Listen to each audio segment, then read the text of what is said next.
Hello and welcome to the latest webinar brought to you by Elemental.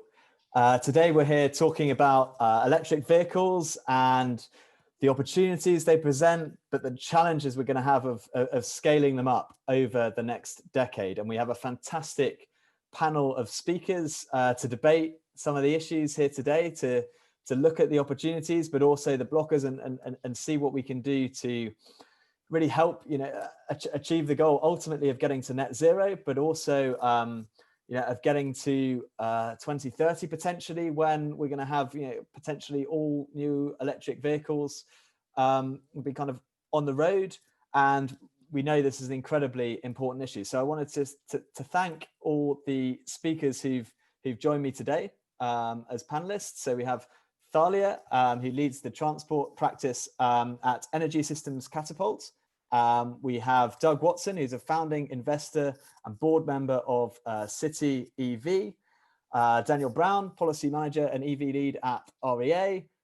Stephen Skippon, who is the psychology and the consumer insights team, again at Energy Systems Catapult. Thomas McMillan, who heads up the energy team at Savills, and Fiona Howarth, who runs Octopus Electric Vehicles. So fantastic. Thank you so much, everyone, for joining me. We've got a fantastic panel. We've got a really interesting topic. So let me be quiet for a moment and get straight into it. Let's firstly, though, start with the consumer perspective on electric vehicles. We've got quite small numbers of electric vehicles, aren't we, today, with grand ambitions. So we've got a long way to go. And Stephen, as a psychologist, from your research, what are you seeing in terms of the kind of consumer perspective on electric vehicles today?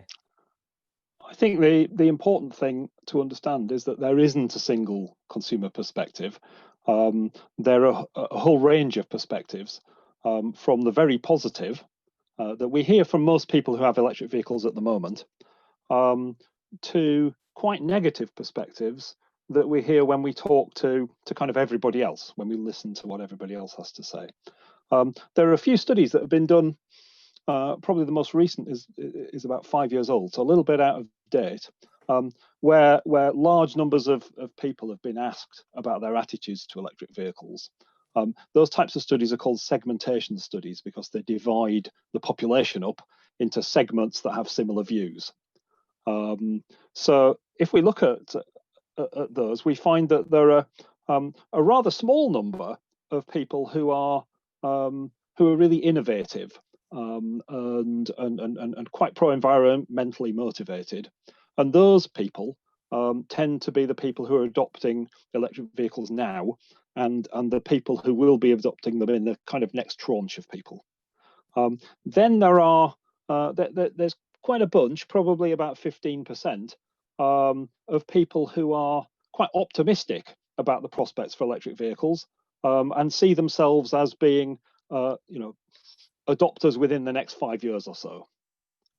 And then as we sort of, if we imagine a clock face with these segments, or a pie with the different segments, then if we go clockwise around it, roughly the first quarter of the slices are people who are significantly positive about EVs.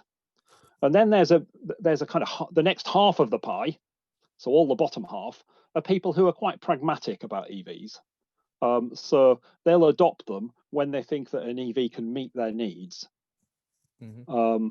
And most people think an EV doesn't meet their needs at the moment, for various reasons that we can go on to talk about. Thomas, what are some of the challenges and the criticisms or what we're hearing from customers perhaps at the moment? Yeah, it's interesting because within Savills we manage quite a different array of property types, and some of those areas there's very little discussion about EVs, and others there's a lot of discussion about electric vehicles. So we're hearing a lot of discussion from the logistics sector. So the last mile guys who are moving to EVs, they're pushing very hard for EV installs from a business perspective. I suppose from a residential or kind of average man or woman on the street, we're seeing a lot more activity around retail parks, and retail parks engaging with what their customers want. and they're motivated, those retail parks, motivated by dwell time, which comes into discussion a lot in the property sector.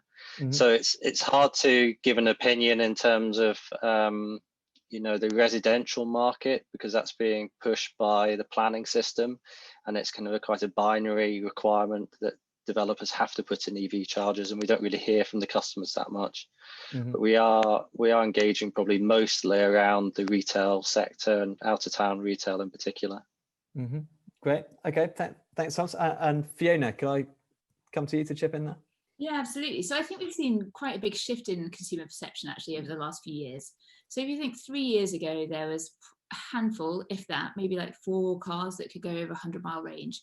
And now we've had an absolute proliferation of those vehicles in terms of the different types that are available in the market. In addition to that, we've seen a huge increase in available charging infrastructure, and just generally people seeing other people driving them, speaking to them, and starting to get more comfortable with the idea of charging at home, for example. I think Auto Trader did some research about 3 years ago, and it came out similar to what you were saying, Stephen. Around about 25% were thinking that their next car might be an electric vehicle. Actually, they redid that research last year, and it came out as over 70% now were saying that they thought the next vehicle might be electric. So I think we have seen quite a shift over the last 3 years in terms of perception, driven by a number of those factors. And Stephen, were there any other sort of insights you wanted to share just in terms of customer perception and barriers to adoption? Yeah, I think so I think there are a couple of issues that we hear all the time from everybody that we ask. One of them is that people tend to think of the range they want from a vehicle to be what's the longest journey that they do in a vehicle. Yeah, and from that perspective, still the ranges of fully electric vehicles, certainly the ones that are affordable, don't match up. And when I speak about affordability, then there's still quite a substantial price differential between electric vehicles and equivalent sort of designs of equivalent types of conventional vehicles. So price and range are probably the most important barriers at the moment. But electric vehicles are getting better on both of those. But in a slightly perverse way, that almost makes people want to hold off longer, doesn't it? Because if well, maybe it does, yeah. Better and better each year. Yeah, and so if I wait a year, they'll be better. If I wait 5 years, they'll be much better. And so that's an issue. But I think the other issue that I want to raise is 30% of UK households don't have access to off-street parking. And so they can't readily charge an electric vehicle at home. And in the recent research that we've done with those kinds of households, there's been a not completely universal, but probably it's in the 80 to 90% territory, where people just see them as impractical because they can't charge at home.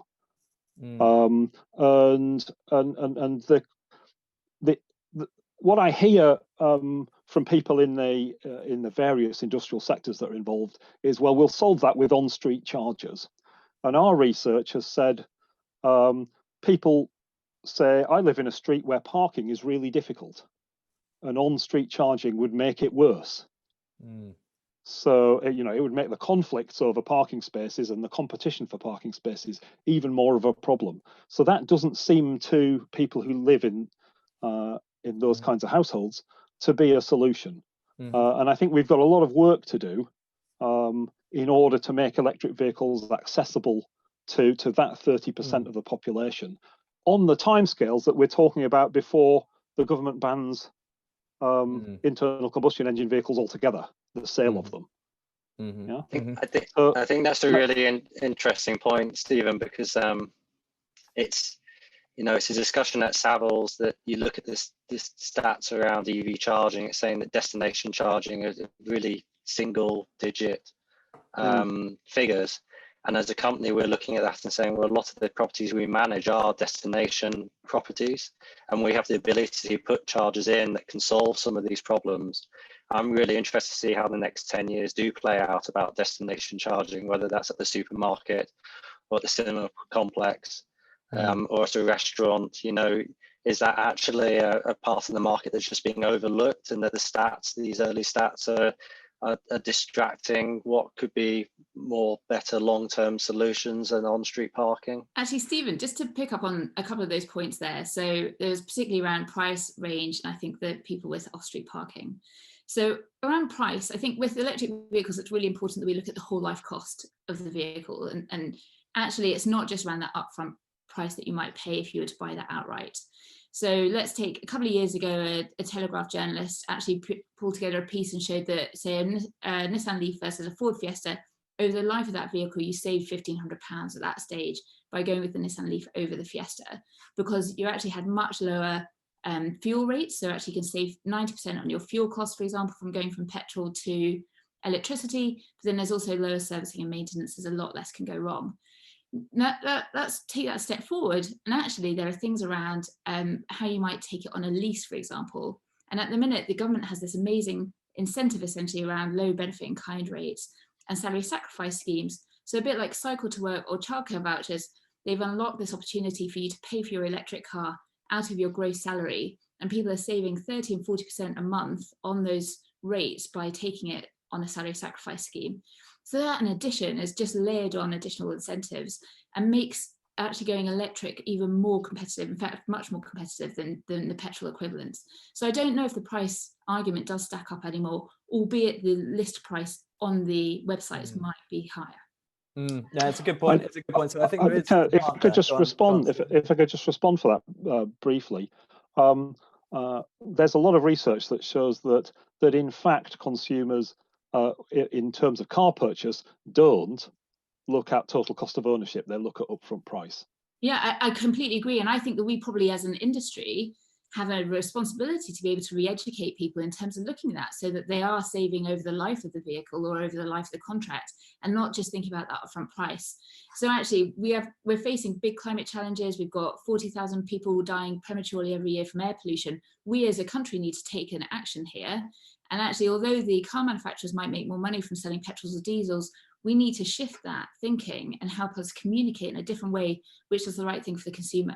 And not just okay. I'm just going to move information. this on there. Sorry, I'm going to move us on there, because we are, you know, we want to come on to now the preparing and sort of anticipating this demand. That we've agreed, I think, you know, that there's certainly chunks of consumers that are very positive about electric vehicles, even though there are some challenges.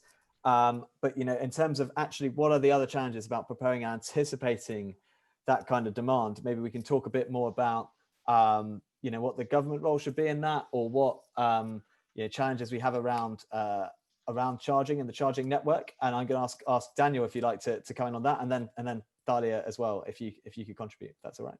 Yeah, of course. Thank you, Ben. So I think that point that was being made about sort of the 30% of homes is quite an important one, because that pushes us on to, well, what about the public charging network question? And also one of the key things to keep in mind in the UK is, compared to other markets, there's a disproportionate number of fleet vehicles here. So the fleet angle always needs to be considered. And what that means is we need sort of more public charging that's openly accessible. So payments need to be sorted out, maintenance, and also how we're going to get in some of these larger charging hubs when people are going up and down to sort of the motorway service areas. So the big focus, I think, of the government has been shifting. So they've put in place over the last sort of 5-7 years grants for homes, workplaces, on-street chargers. That's all great. But there's a big question emerging. Okay, what's the ongoing role of government here? And we see it as supporting local authorities rolling out infrastructure, right? We think local governments should be taking a sort of ownership of this in themselves and be having more tenders for charging infrastructure. But the other great initiative that the government has just kicked off is what's called the Rapid Charging Fund and Project Rapid. And this is identifying, okay, so we've got a strategic road network, we've got the A road network. Where are the various different distribution electricity connections? Where are there the existing motorway service areas? Where are we going to have to put in big banks of ultra-rapid chargers for not just cars and vans, but maybe even sort of coaches, for heavy goods vehicles, you know, mapping that out against ports. It's a huge piece of work that actually was kicked off under Theresa May and is going on to this day. And what that's resulted in is up to £500 million has been set aside for the government to be helping industry upgrade sort of the electricity system, the distribution networks up and down the strategic and A-road networks. So the big debate at the moment is, okay, so how does this get rolled out? How does this get spent? Sort of where does where do we prioritize this whole thing? Because we only really get one shot at this, right? We start this process now, and some of these distribution connection upgrades may take sort of 10 years to develop and sort of in total. And we can't go back and say, actually, oh, we need another couple megawatts here, another couple megawatts there. We've really got to hit this on the head the first time. So that whole piece around rapid charging is moving quite quickly now, which is quite good. And these rapid charging hubs, the thinking around that, the business models around that is very much emerging. I think we'll shortly see the first big rapid charging hub with convenience stores and everything opening in Braintree that's being developed by GridServe. So that's happening shortly. And the other big industry focus with this push on rapid charging is, okay, what about the consumer experience of actually using these charge points? There's more and more emphasis on, do they work? How do we make sure that the communication systems behind them work? How do we make sure that the communications from the car and the charger is absolutely always reliable? And what about pricing transparency? What about roaming, payments, and making sure the consumer is easily able to pay? There aren't sort of too many apps or membership cards. Making sure a fleet vehicle is really easy to pay, and making sure that your fleet driver doesn't need to have 4, 5, 6 different apps or is paying on their own personal credit card. These are all things that are at the front of the charge point industry's mind at the moment. And I should have mentioned at the beginning, yeah, so I represent the public and private charging industries to government or with the REA. Brilliant. Thanks, Daniel. Really great insight into kind of what the preparations are going on, perhaps a little bit, but kind of behind the scene, but we'll hopefully shortly see that. Thalia, could I come to you next? Yeah.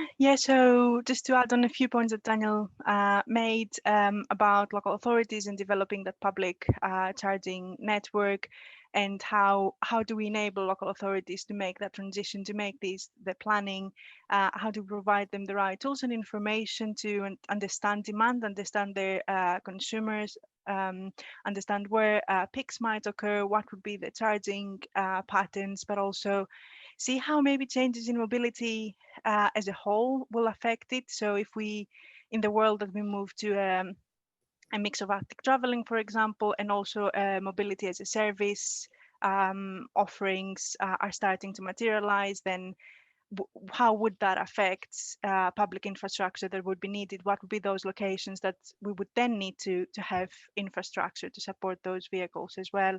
And also from the network's perspective, how we need to not look at transport in isolation. It's a system, and we need to look at other sectors that will move to electrification, like heat, for example, and how do we integrate that planning, and we bring the different new and different stakeholders together to kind of contribute and make it work first time, instead of having, like Daniel said, go back and having to reinforce the network again.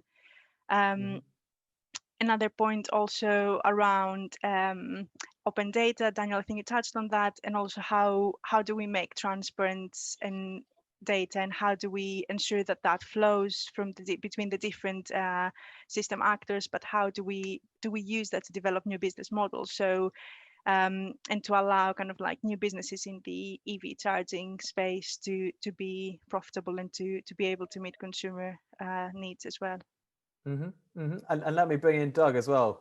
Now, are you guys a relatively new business in this space? Maybe you could build on that and your sort of business model and how you're preparing for the demand. Sure. Well, I'll come back to what Daniel said. You know, the UK government has put aside some funding for local authorities. I think the challenge for local authorities is that the government will cover 75% of the costs for that infrastructure, but they still have to find 25% themselves. And that is a challenge for cash-strapped local authorities. So what you're finding now, what we're finding is an increase in the private equity organizations, the big investment organizations who are coming in willing to cover that extra 25% on behalf of the local authority. And so that model is starting to ramp up now. It's not necessarily palatable to all local authorities, but certainly we're seeing an increase in activities, an increase in in discussions with local authorities, predominantly in London, but increasingly outside of London as well. In terms of the other thing Daniel said, yeah, for sure, we came into the market, and we've come into the market as a relatively new organisation, but we came in because we saw some of the issues. Stephen said 30% of households who don't have access to a charge point and on-street charging. So we started to focus on lamp column charge points for that very reason. But we believe that there's got to be more than one or two in the street, clearly, if you're going to try to encourage people to take up electric vehicle purchases.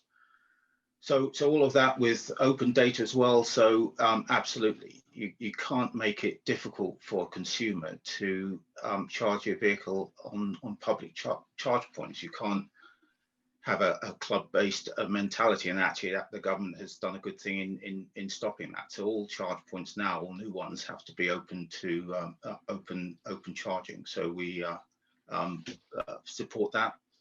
Mm-hmm. And want to put in all of the hooks and whistles for the energy suppliers as well. So as the infrastructure increases, so there will be more demand on the grid.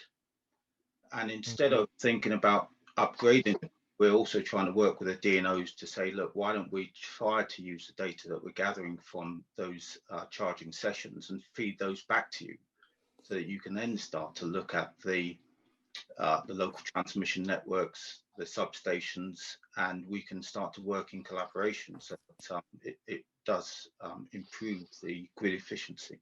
And that's a great example of a potential blocker, this kind of club mentality, which the government has perhaps addressed now. Can we come on to any other big challenges or potential blockers that we see over the next few years? Who would? Maybe I can make one quick point on the infrastructure side there. Definitely agreeing with that's what Doug was saying. But in terms of one of the interesting challenges we've seen with the infrastructure has been COVID itself. It's not the most immediate concern. It's what does it matter? It just sits there. But we did a big survey of over 3,000 EV drivers in the middle of COVID to see actually how are people responding to this. And the questions were, well, what's going on with the infrastructure? And the other question was, what's going on with the drivers? And the interesting thing we found is that 83% of EV drivers were still using their EV for sort of the basic needs and necessities and for essential travel, right? Quarter of them were still using the public charging network. Quarter of those overall drivers were key workers. So what we found is actually a huge number of NHS workers own electric vehicles. A huge number of people are using them as their primary vehicle. A huge number of people are relying on this public charging network. So in terms of a stress test, and then, we don't know how long this crisis is going to go on for, but it's a really, really interesting sort of snapshot into who's driving, what are they doing, sort of how is this critical national infrastructure? We're moving from an industry which is, quite sort of test and sort of, so people who love vehicles and a lot of people that are very ecologically motivated to now this is actually a much bigger part of the population. I think that's going to have some interesting implications for policy. Overall, 98% of the public charging network was rock solid throughout the crisis, particularly in the middle of lockdown. We've now seen new installations get back up and running and everything, which is great.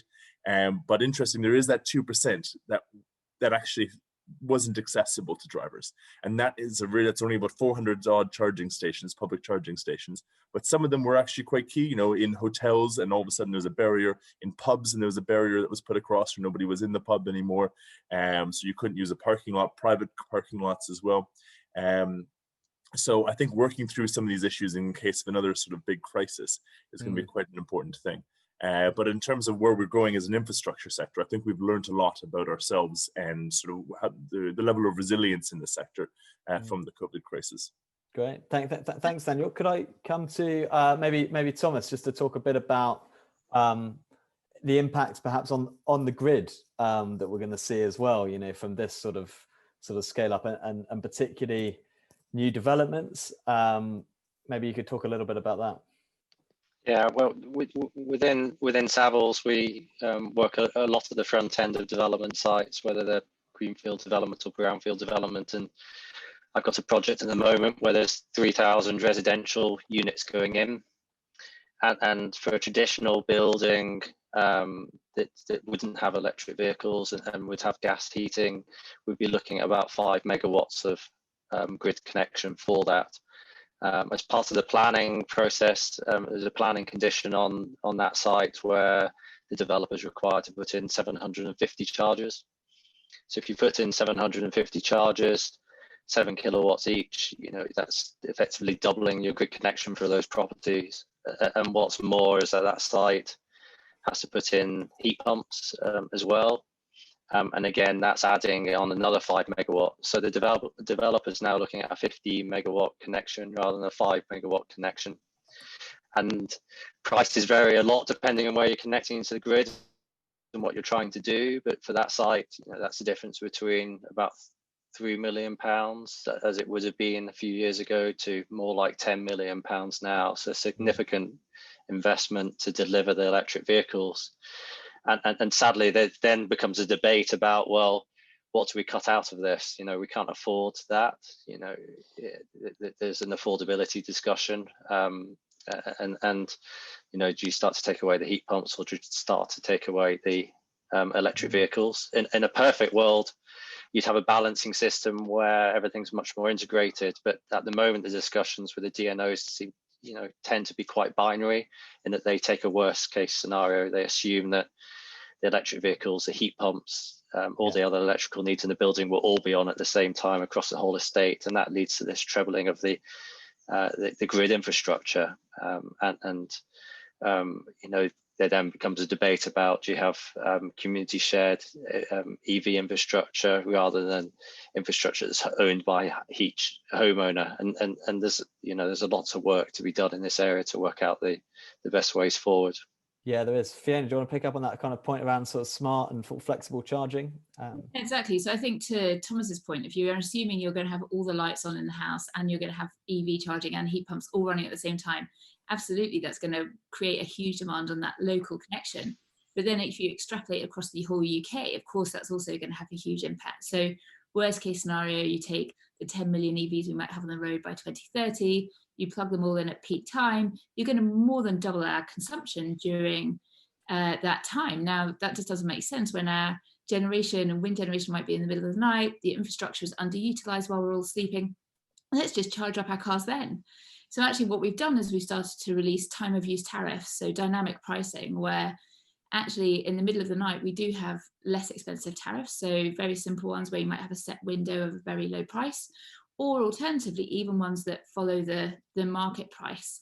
So let's say in a scenario here, you could have a local one, for example, Thomas, that actually if everyone on the development was charging at the specific half hour, then actually maybe the price goes up a bit, for example, but actually if it's not, then it goes down, and then that discourages people from charging at that time and can limit the usage of that connection that you have. And therefore, when you're doing your planning, for example, there are other ways of doing this where you put in charge points, you limit how much the rate at which they charge until people switch onto those dynamic prices, or they use it in the middle of the night and then they could charge at higher rates, for example. Those kind of things can enable you to limit the connection that you put in place, but still offer a great service to those consumers and enable them to access lower cost charging. Mm-hmm. If I could just come in there, I think I'd just like to reinforce what Fiona's been saying.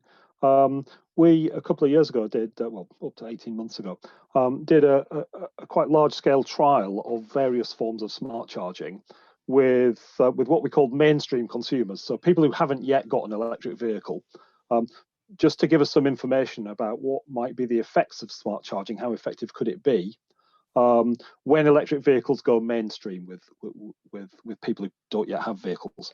And we got really positive results from that in two senses. One was that smart charging does incentivize people to switch their charging to times that suit the grid the best, overnight charging, for instance. And the other was that smart charging had really big appeal to people. So we tested two variants that were quite like the two variants that Fiona has talked about, and both of those had very strong appeal. And yeah, and so but well, from people who are not yet EV owners, but when we lent them a vehicle for a couple of months, and they charged it, sort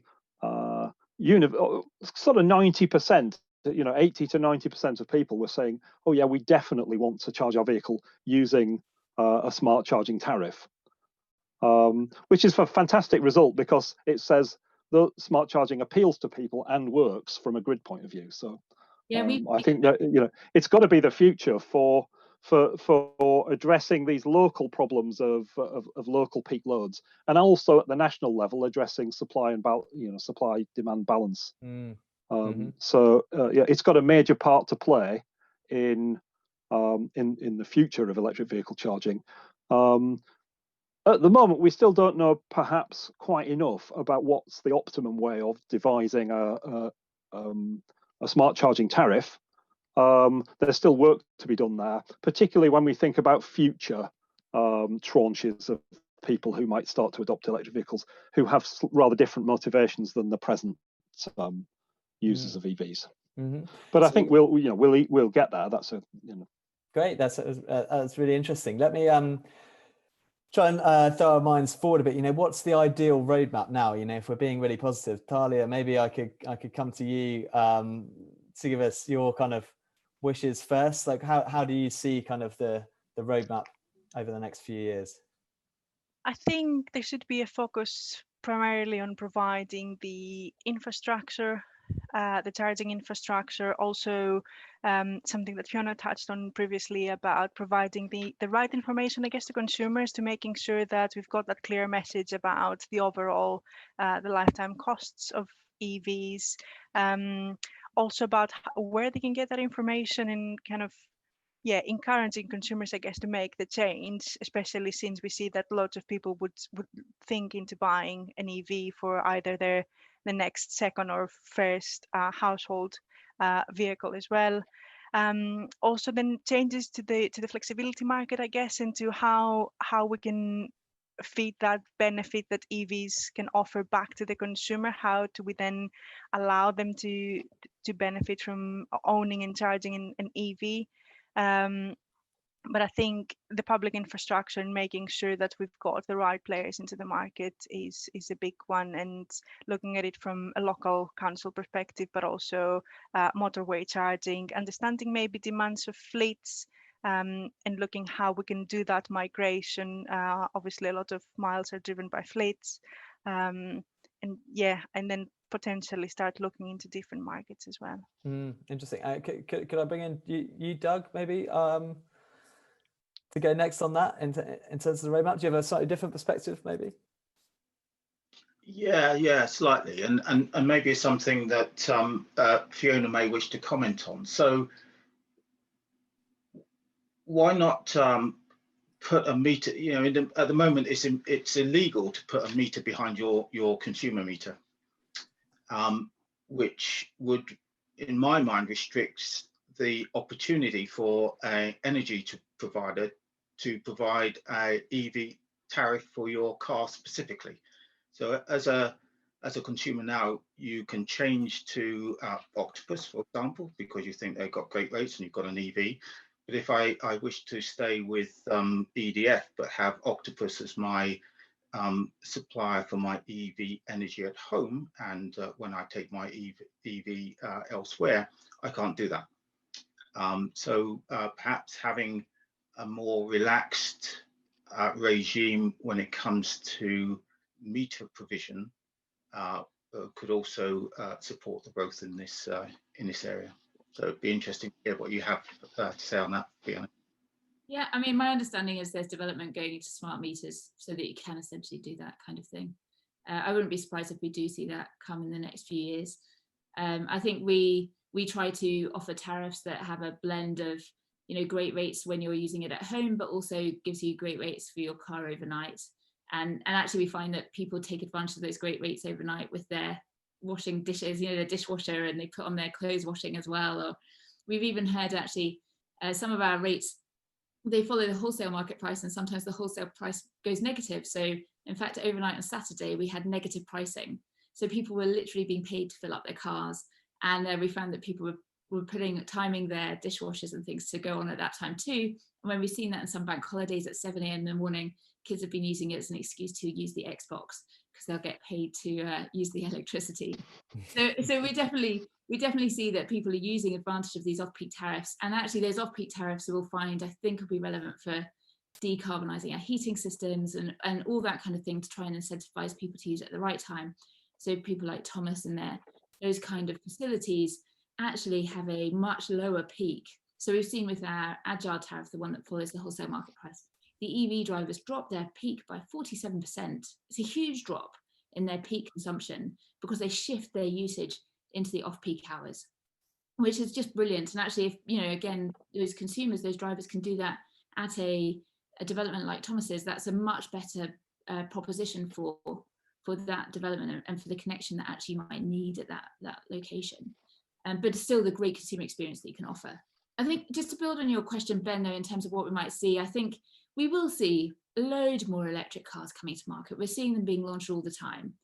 I think over the next couple of years, there's still a tight supply of those coming through to the market. Okay, so it's still not taps off. You know, like there's still not a flood of volume of those vehicles. There's a range, but there's not a volume.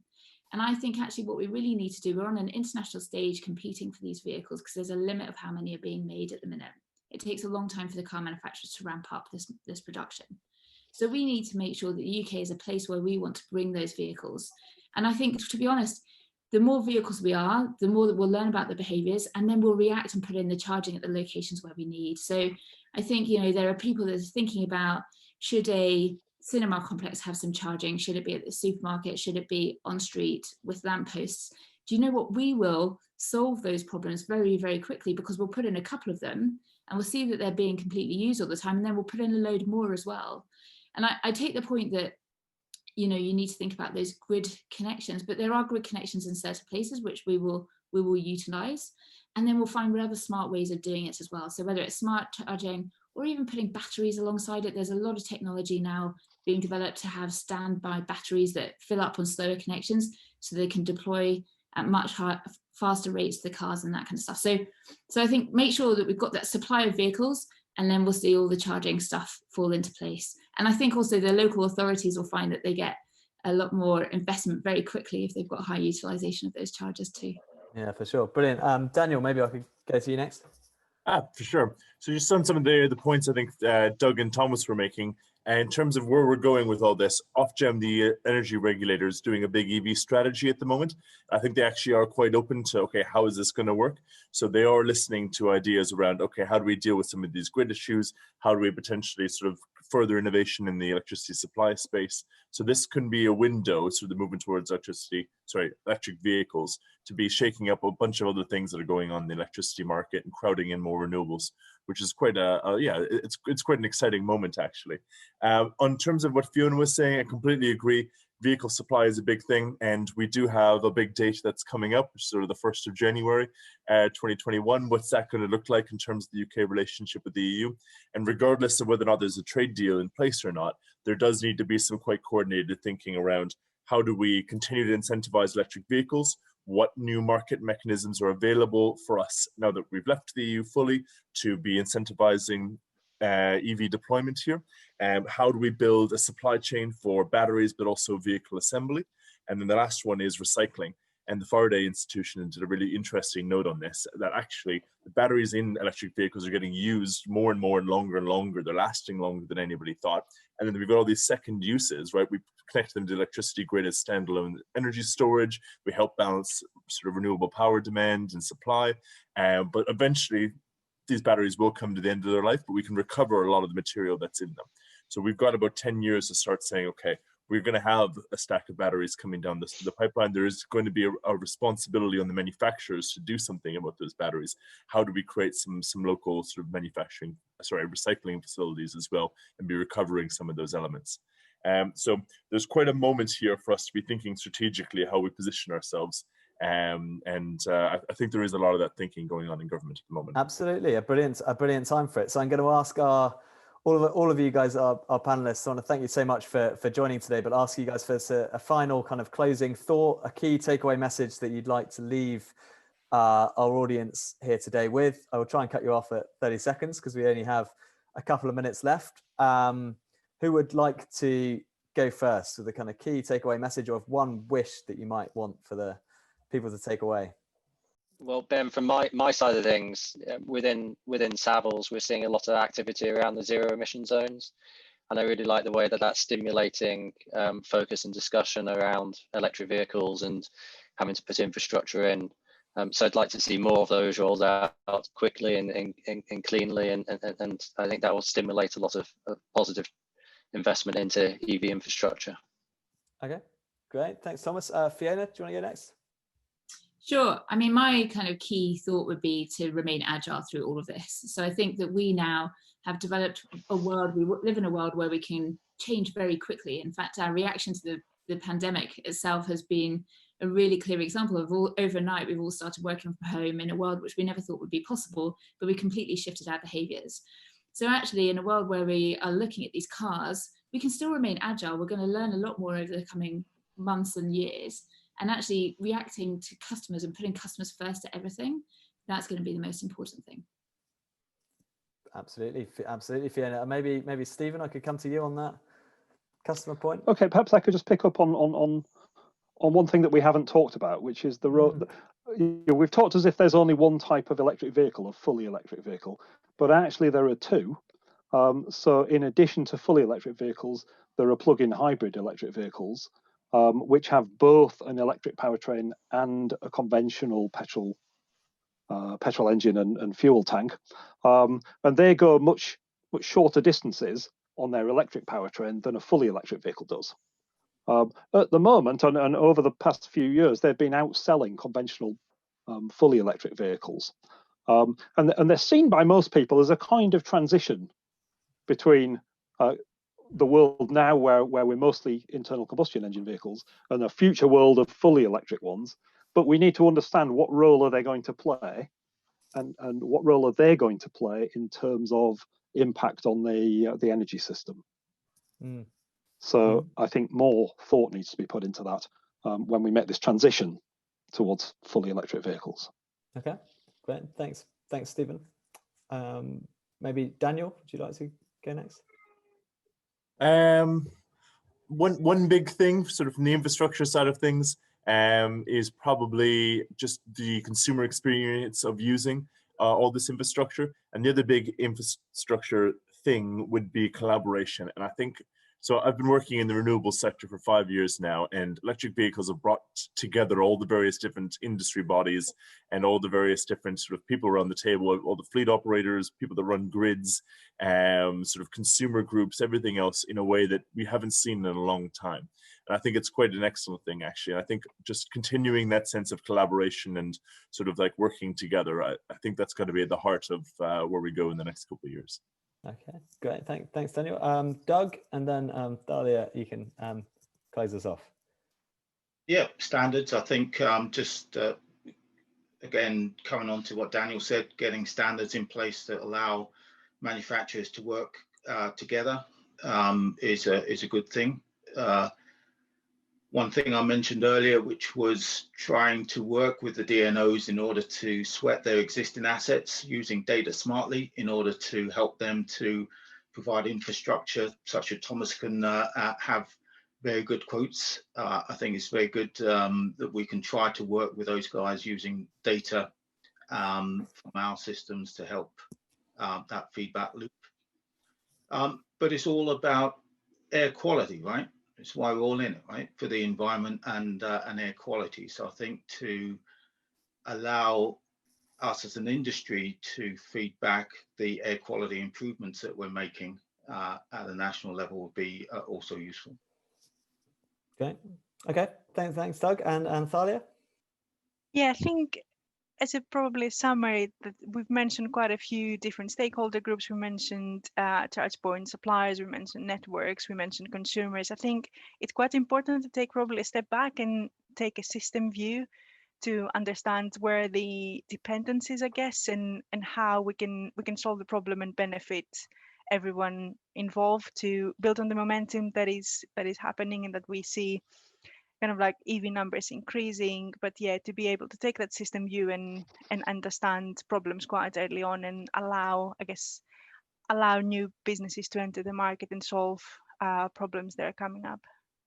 It's going to be an interesting few years, interesting decade or more, as I think, along here, and plenty more debates I'm sure will be had along the way. So I just wanted to thank everyone here who joined. A big thank you to Energy Systems Catapult, big thank you to Octopus Energy, to EV Grid, everyone, REA, Savills, thank you so much, guys, for joining. I hope you enjoyed listening. You can also listen back to this on the Elemental site, and we'd also love to get your questions as well. So do feel free to kind of get in touch, and then we can also pass some of those on to our panelists, and we'll hopefully get that back to you as quick as we can. Okay, thanks very much for listening. Bye for now.